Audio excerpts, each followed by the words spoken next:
Jadi kalau untuk karakter Om Joshua itu kadang-kadang temperamen. Taunya anak kami ini nggak pernah marah. Dari kecil sampai dia menjadi ajudan Ferdy Sambo. Saudara, sisi lain dari Brigadir Yosua Huta Barat diungkap dalam persidangan oleh pengacara keluarga Ferdy Sambo. Banyak pertanyaan muncul mengapa ini menjadi bahan dalam persidangan dan mungkinkah ini akan bisa berpengaruh pada proses persidangan nantinya. Bagaimana juga melihat dua sisi yang ditampilkan ini dari sisi psikologi forensik. Kita berbincang bersama dengan Reza Indragiri, ahli psikologi forensik. Bung Reza, sehat selalu. Terima kasih, Mbak. Dalam persidangan terbaru, pengacara keluarga Ferdy Sambo banyak mengulik soal kehidupan lain dari Brigadir Yosua. Ia disebut memiliki kepribadian ganda. Kalau kita bicara soal kepribadian ganda, dari kacamata Anda, apakah bisa dikaitkan dengan kemudian bisa melakukan perbuatan kriminal? Pertama, istilah kepribadian ganda sebetulnya istilah yang sangat teknis ya. Ini menunjuk pada sebuah patologi alias abnormalitas yang tanda petik ekstrim, yang berat. Jadi tidak bisa digunakan secara serampangan bahwa orang itu punya kepribadian ganda dan seterusnya. Itu betul-betul harus lewat pemeriksaan yang seksama. Yang kedua, istilah kepribadian ganda sendiri sebetulnya sudah lama ditinggal. Kepribadian ganda di bahasa Inggrisnya adalah multiple personality disorder, itu sudah lama ditinggal. Diganti dengan istilah baru yaitu dissociative identity disorder, DID, atau kepribadian disosiatif. Tadi saya katakan, kita gunakan istilah kepribadian ganda kah itu atau kepribadian disosiatif kah itu, ini sama-sama istilah teknis yang butuh pemeriksaan yang sangat cermat, sangat seksama sebelum kemudian menyimpulkan atau mendiagnosa seseorang sebagai pengidap kepribadian disosiatif. Jadi ketika misalnya dari sebuah hasil analisis psikologi forensik muncul dua pandangan yang berbeda dari dua orang yang berbeda misalnya tentang sosok seseorang, tidak bisa disebutkan sebagai kepribadian ganda. Kita baru bisa katakan kepribadian ganda atau bukan itu ketika kita lakukan pemeriksaan terhadap yang bersangkutan. Anggaplah yang bersangkutan sudah tidak ada. Bisakah dilakukan pemeriksaan yang lain? Bisa saja. Metodenya adalah dengan melakukan pemeriksaan wawancara ke orang sekitar, orang yang dianggap kenal. Tapi kita bisa bernalar, orang di sekitar, orang awam yang berada di sekitar mendiang Brigadir Yosua bukanlah orang yang terlatih, yang terdidik untuk berpikir dan mencermati mana itu tanda-tanda orang yang berkepribadian ganda dan mana orang yang tidak berkepribadian ganda. Dengan kata lain, kalau metode yang dipakai untuk mengukur atau memeriksa kondisi kejiwaan mendiang Brigadir Yosua, metodenya ada dengan memeriksa orang-orang di sekitar dia, ya saya khawatir itu jauh dari akurat. Iya, yang meskipun memunculkan kemudian dari misalnya satu pihak menyebut ia memiliki kepribadian yang ramah, penyabar, kemudian di sisi lain ia disebut temperamental, tidak bisa kita simpulkan ia artinya memiliki kepribadian ganda, begitu? Tidak, setiap orang pada dasarnya punya dua sisi kepribadian tanpa harus menjadi orang yang mengidap abnormalitas tertentu. Contoh saya ya, kita bedakan dulu, dalam psikologi ada istilah state, ada istilah trait. Trait untuk menunjukkan tentang kondisi kepribadian yang sifatnya ajek, yang relatif permanen. Dimanapun dia berada, pada waktu kapanpun, ia kepribadiannya seperti itu.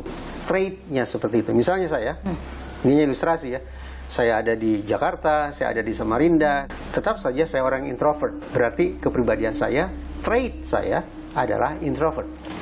Tapi sebagai introvert, tidak 100% saya akan memilih menjadi orang yang katakanlah tertutup atau pendiam. Tempo-tempo saya bisa tertawa, terpingkal-pingkal. Pada lain kesempatan saya bisa berbagi cerita dengan banyak orang. Artinya, tempo-tempo kepribadian saya yang sifatnya insidental atau state saya adalah extrovert. Jadi pada diri introvert ada sisi extrovertnya. Begitu pula kebalikannya, tidak menjadi kepribadian ganda, tapi merupakan manifestasi betapa manusia sesungguhnya hingga derajat tertentu bisa menyesuaikan diri terhadap lingkungannya. Dinamis saja, bisa berubah sewaktu-waktu walaupun tetap ada benang merah yang dominan kepribadiannya seperti apa. Kalau Anda membaca dari apa keterangan-keterangan yang muncul, Anda melihat benang merah utama soal Yosua itu bagaimana? Ini sudah di ruang sidang sudah mulai bermunculan ya, telaah tentang profil kepribadian dan perilakunya mendiang Brigadir Yosua. Kita sebut ini sebagai victim profiling. Mengingat mendiang Brigadir Yosua adalah korban pembunuhan berencana. Kita sebut ini sebagai bahasan tentang victim profiling. Tapi uniknya, dalam victim profiling yang berlangsung di ruang sidang itu, yang terlihat pada tanya jawab antara saksi dan penasihat hukum terdakwa, Semua yang dikupas adalah sisi-sisi negatif mendiang Brigadir Yosua. Semuanya. Tidak ada satupun saksi yang menyebut barang satu sifat positif pun terkait Brigadir Yosua. Jadi kita sudah bisa katakan ini profiling yang tampaknya penuh dengan bias. Profiling yang sesungguhnya merupakan kerja ilmiah, merupakan kerja keilmuan, tetapi di ruang sidang seolah-olah sudah menjadi komoditas untuk mendiskreditkan korban yang namanya mendiang Brigadir Yosua.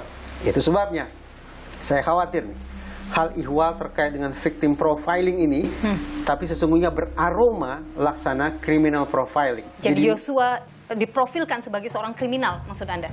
Dia status hukumnya adalah korban pembunuhan berencana, tapi dipotret dan dikupas kepribadian serta perilakunya layaknya pelaku pidana. Victim profiling beraroma criminal profiling. Apa tujuannya untuk melakukan itu menurut Anda? Kita sepakati dulu asumsi bahwa setiap orang yang hadir di ruang persidangan pasti punya target hukum. Agar target hukumnya bisa tercapai, dia harus kembangkan strategi hukum. Apalagi terdakwa Ferdi Sambo dan terdakwa Putri Chandrawati terancam pidana maksimal hukuman mati. Kira-kira mereka mau tidak dihukum mati? Tentu tidak. Jadi target mereka, tujuan hukum mereka adalah bagaimana agar mereka bisa mendapatkan peringanan sanksi atau bahkan lebih baik lagi bebas murni. Nah, agar mereka bisa mencapai target hukum macam itu, mereka harus kembangkan strategi. Cara atau strategi yang mereka pakai adalah atribusi eksternal. Mencoba untuk melimpahkan tanggung jawab ke pihak selain diri mereka. Yosua? Menurut saya Yosua. Bahwa sudah mulai dikupas sisi-sisi kepribadian dan perilaku yang serba negatif dari mendiang Brigadir Yosua, ini menandakan atribusi eksternalnya adalah ke mendiang Yosua. Untuk menunjukkan bahwa orang yang berada pada posisi korban ini sesungguhnya orang yang tidak baik-baik amat. Sehingga masuk akal kalau orang ini dianggap sudah melakukan kekerasan seksual. Dan dengan melakukan itu, akan ada manfaatnya untuk Putri Chandrawati. Mengingat itu kan tidak ada dalam dakwaan juga. Ya, hitung-hitungan di atas kertas nih ya.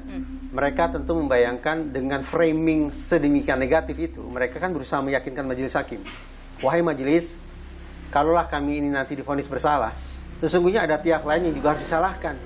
Karena aksi pembunuhan berencana yang kami lakukan ini merupakan aksi susulan respon terhadap aksi kejahatan pendahuluan, yaitu kekerasan seksual. Kalaulah kami diharuskan bertanggung jawab secara pidana, ada pihak lain juga harus bertanggung jawab secara pidana. Itu semua mengarahnya kepada siapa? Mendiang Brigadir Yosua. Anda membaca ada langkah itu yang sedang Langkah dijalankan. itu yang tampaknya sedang dibangun. Dan barangkali puncaknya nanti akan hadir ahli membawa sebuah dokumen yang ditunjukkan ke majelis hakim. Ini loh profil mendiang Brigadir Yosua. Yang dalam tafsiran saya, ini loh victim profiling. Karena Yosua korban.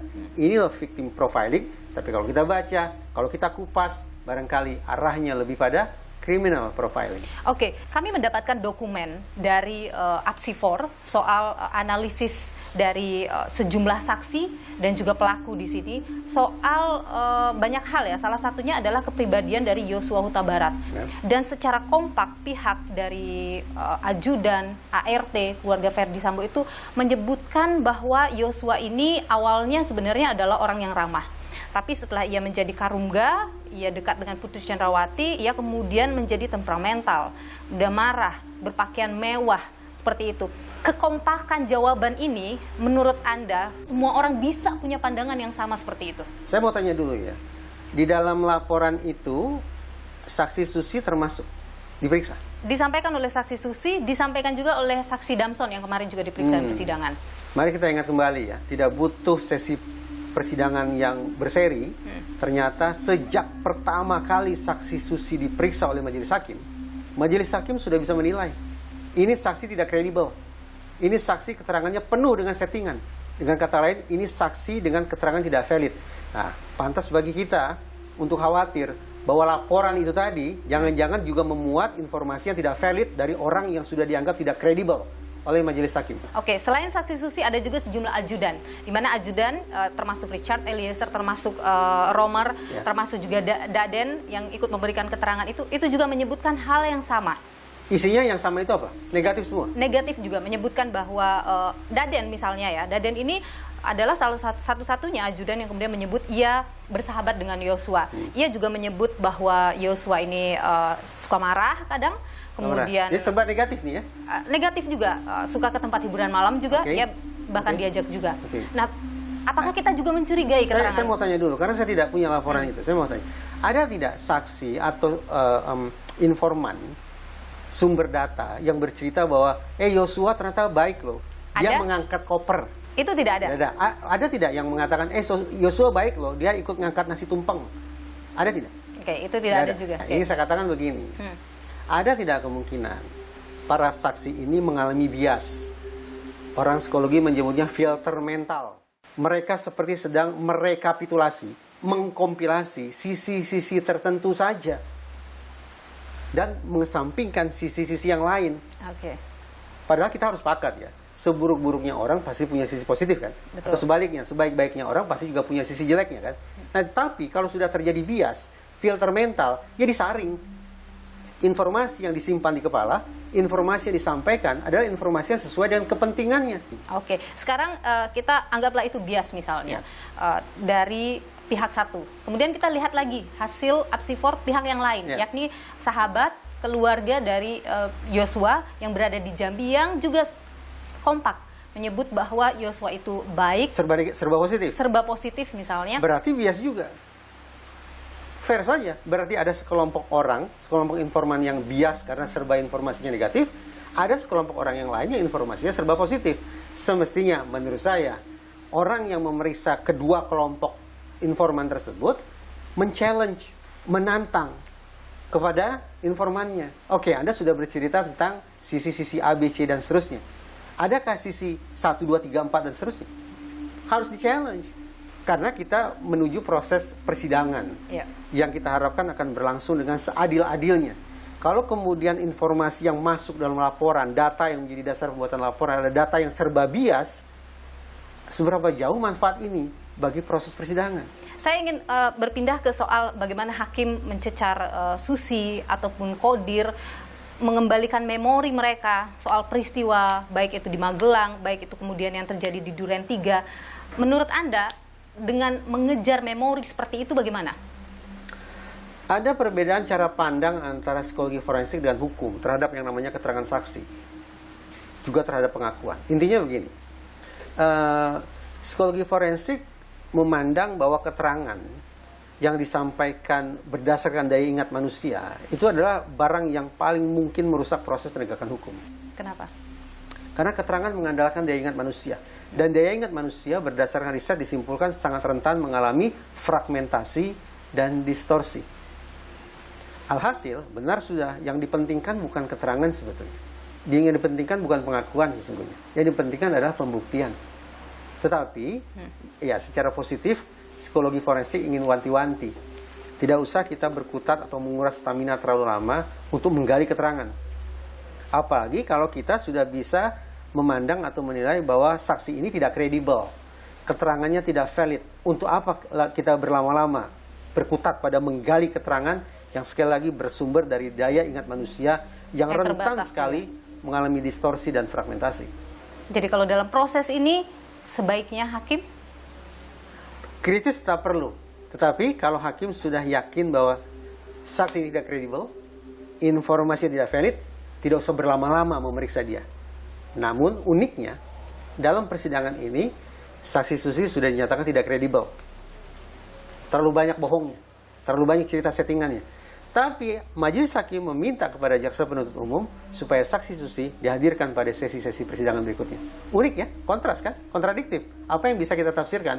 Jangan-jangan ini, hakim sengaja meminta saksi Susi hadir terus-menerus untuk meruntuhkan keterangan-keterangan fabrikasi dari saksi-saksi lain. Jadi saya bayangkan sudah ada pengkondisian sedemikian rupa supaya core-nya seragam, senandungnya seragam, keterangannya seragam, tapi saksi Susi yang sudah dinilai tidak kredibel inilah yang akan meruntuhkan keterangan manipulatif yang barangkali akan diangkat oleh saksi-saksi lainnya.